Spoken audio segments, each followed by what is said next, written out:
guys na mixer ng Titanium Mini 4 Ultra 4 channel. Ito siya guys.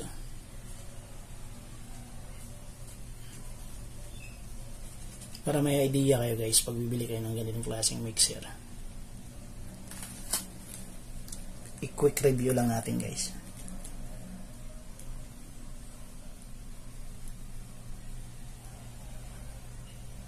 Dito muna tayo sa microphone niya. 1, 3, 4. Naka XLR na yun guys. Connection. Tapos pwede rin siya sa PL. Naka 48 phantom power. Ito yung gain niya. High, mid, low.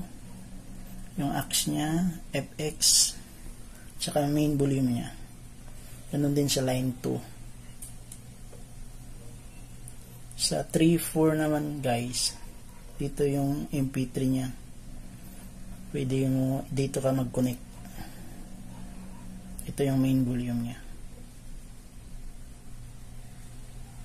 Tapos yung FX niya guys, ito yung main volume niya.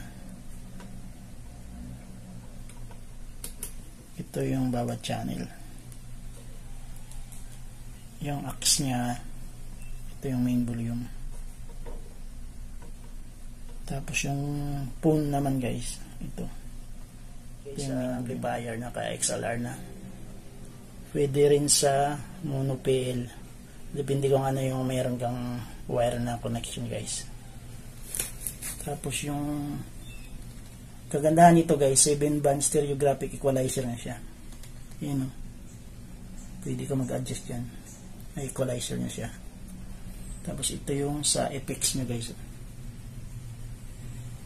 Dito ko mag-adjust. Pababa, pataas. Kung gusto mo nang may napili ka na, ito yung steady niya. Tapos ito yung main volume niya. Try natin guys sa Bluetooth kung okay siya. Volume natin kasi ito na siya guys. Naka-connect na yan guys sa Bluetooth. Yan. Try natin. Volume natin dito. Tapos dito. Ayan guys. Pero wala siyang sound guys. Naka-connect na siya. Wala siyang sound.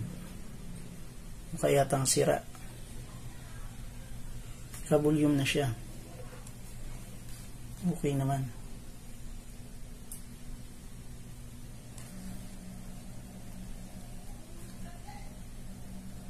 Kaya pala guys. Ito pala, hindi pala nakakunik sa amplifier guys. Joke lang guys. Sinadya ko talaga yun.